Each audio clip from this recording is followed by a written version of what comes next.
রাধে কৃষ্ণ বন্ধুরা, কেমন আছেন আপনারা? আশা করি সবাই ভালো আছেন। আজকে আবার একটা নতুন ভিডিও নিয়ে হাজির হয়ে গেছি। ভিডিওটি শেষ অবধি দেখার অনুরোধ রইল। আজকের গল্প রবীন্দ্রনাথ ঠাকুরের হালদার গোষ্ঠী। আজকে গল্পের তৃতীয় পর্ব। প্রথমে সে তাহার বাইরের গড়ে নীলকণ্ঠকে ডাকিয়া আনিল এবং দেনার দায়ে মধুকৈবর্তকে নষ্ট করিতে নিষেধ করিল। নীলকণ্ঠ কহিল, মধুকে যদি প্রশ্রয় দেওয়া হয়, তাহা হইলে এই তামাদির মুখে বিস্তর টাকা বাকি পড়িবে। সকলেই ওজর করিতে আরম্ভ করিবে। বনোয়ারি তর্কে যখন পারিল না, তখন যাহা মুখে আসিল গাল দিতে লাগিল। বলিল, ছোট লোক। নীলকণ্ঠ কহিল, ছোট লোক না হইলে বড় লোকের শরণাপন্ন হইব কেন? বলিল, চোর। নীলকণ্ঠ বলিল, সে তো বটেই। ভগবান যাহাকে নিজের কিছুই দেন নাই, পরের ধনেই তো সে প্রাণ বাঁচায়। সকল গালি সে মাথায় করিয়া লইল। শেষকালে বলিল, উকিল বাবু বসিয়া আছেন, তাহার সঙ্গে কাজের কথাটা সারিয়া লই। যদি দরকার বোধ করেন তো আবার আসিব। বনোয়ারি ছোট ভাই বংশীকে নিজের দলে টানিয়া তখনই বাপের কাছে যাওয়া স্থির করিল। সে জানিত একলা গেলে কোনো ফল হইবে না, কেননা এই নীলকণ্ঠকে লইয়াই তাহার বাপের সঙ্গে পূর্বেই তাহার খিটিমিটি হইয়াছে। বাপ তাহার উপর বিরক্ত হইয়াই আছেন। একদিন ছিল যখন সকলেই মনে করিত মনোহরলাল তাহার বড় ছেলেকে সবচেয়ে ভালোবাসেন, কিন্তু এখন মনে হয় বংশীর ওপরেই তাহার পক্ষপাত। এই জন্যেই বনোয়ারি বংশীকেও তাহার নালিশের পক্ষভুক্ত করিতে চাহিল। বংশী যাহাকে বলে অত্যন্ত ভালো ছেলে। এই পরিবারের মধ্যে সেই কেবল 2টো এক্সামিন পাশ করিয়াছে। এবার সে আইনের পরীক্ষা দিবার জন্য প্রস্তুত হইতেছে। দিন রাত জাগিয়া পড়া করিয়া করিয়া তাহার অন্তরের দিকে কিছু জমা হইতেছে কিনা অন্তর্যামী জানেন, কিন্তু শরীরের দিকে খরচ ছাড়া আর কিছুই নাই। এই ফাল্গুনের সন্ধ্যায় তাহার ঘরের জানলা বন্ধ। ঋতু পরিবর্তনের সময়টাকে তাহার ভারী ভয়। হাওয়ার প্রতি তাহার শ্রদ্ধা মাত্র নাই। টেবিলের উপর একটা কেরোসিনের ল্যাম্প জ্বলিতেছে।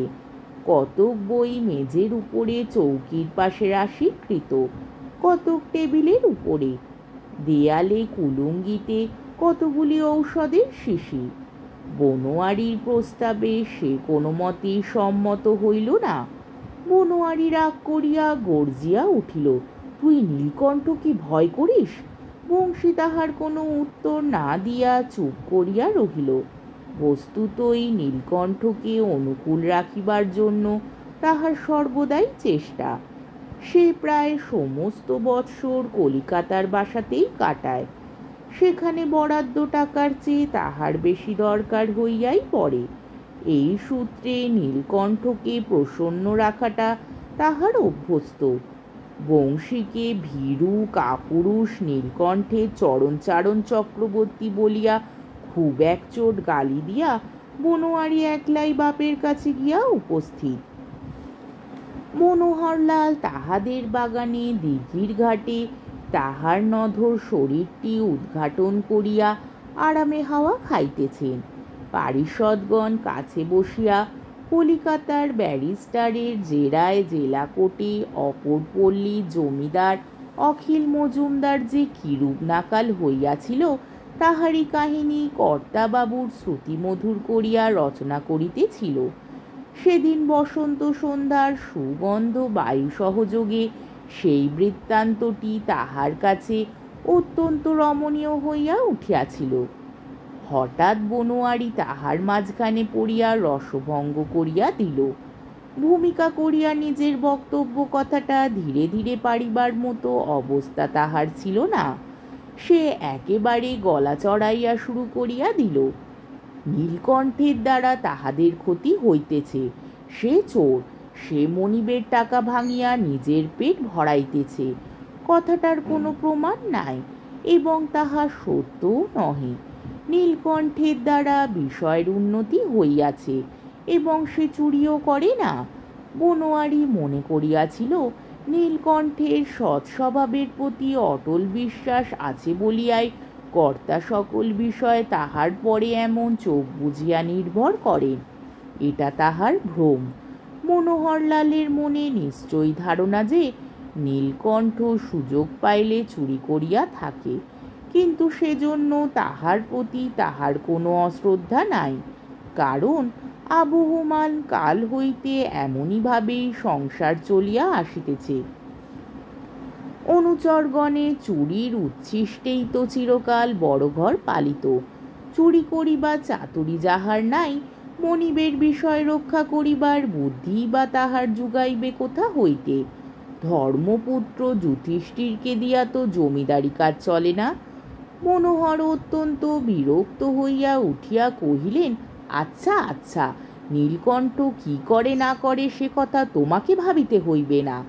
সেই সঙ্গে ইহাও বলিলেন, দেখো দেখি, বংশীর তো কোনো বালাই নাই, সে কেমন পড়াশুনো করিতেছে, ওই ছেলেটা তবু একটু মানুষের মতো।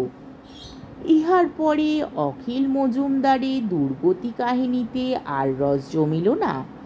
সুতরাং মনোহরলালের পক্ষে সেদিন বসন্তের বাতাস বৃথা বহিল এবং দিঘির কালো জলের উপর চাঁদের আলোর ঝকঝক করিয়া উঠিবার কোনো উপযোগিতা রহিল না। সেদিন সন্ধ্যাটা কেবল বৃথা হয় নাই বংশী এবং নীলকণ্ঠের কাছে। জানলা বন্ধ করিয়া বংশী অনেক রাত পর্যন্ত পড়িল এবং উকিলের সঙ্গে পরামর্শ করিয়া নীলকণ্ঠ অর্ধেক রাত কাটাইয়া দিল। কিরণ ঘরের প্রদীপ নিবাইয়া দিয়া জানলার কাছে বসিয়া কাজকর্ম আজ সে সকাল সকাল সারিয়া লইয়াছে। রাত্রের আহার বাকি, কিন্তু এখনো বনোয়ারি খায় নাই, তাই সে অপেক্ষা করিতেছে। মধু কৈবর্তের কথা তাহার মনেও নাই। বনোয়ারি যে মধুর দুঃখের কোনো প্রতিকার করিতে পারে না, এ সম্বন্ধে কিরণের মনে ক্ষোভের লেশমাত্র ছিল না।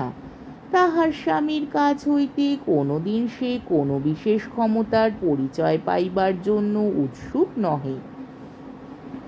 পরিবারের গৌরবেই তাহার স্বামীর গৌরব। তাহার স্বামী তাহার শ্বশুরের বড় ছেলে, ইহার চেয়ে তাহাকে যে আরো বড় হইতে হইবে এমন কথা কোনোদিন তাহার মনেও হয় নাই। ইহারা যে গোসাইগঞ্জের সুবিখ্যাত হালদার বংশ। বনোয়ারি অনেক রাত্রি পর্যন্ত বাইরের বারান্দায় পায়চারি সমাধা করিয়া ঘরে আসিল। সে ভুলিয়া গিয়াছে যে তাহার খাওয়া হয় নাই। কিরণ যে তাহার অপেক্ষায় না খাইয়া বসিয়া আছে, এই ঘটনাটা সেদিন যেন তাহাকে বিশেষ করিয়া আঘাত করিল। কিরণের এই কষ্ট স্বীকারের সঙ্গে তাহার নিজের অকর্মণ্যতা যেন খাপ খাইল না।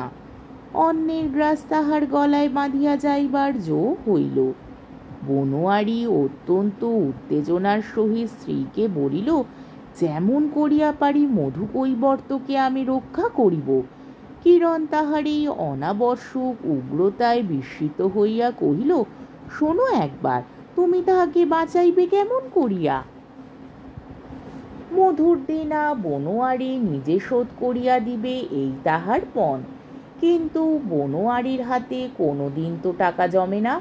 স্থির করিল তাহার 3টে ভালো বন্দুকের মধ্যে একটা বন্দুক এবং একটা দামি হীরার আংটি বিক্রয় করিয়া সে অর্থ সংগ্রহ করিবে, কিন্তু গ্রামে সব জিনিসের উপযুক্ত মূল্য জুটিবে না এবং বিক্রয়ের চেষ্টা করিলে চারিদিকে লোকে কানাকানি করিবে।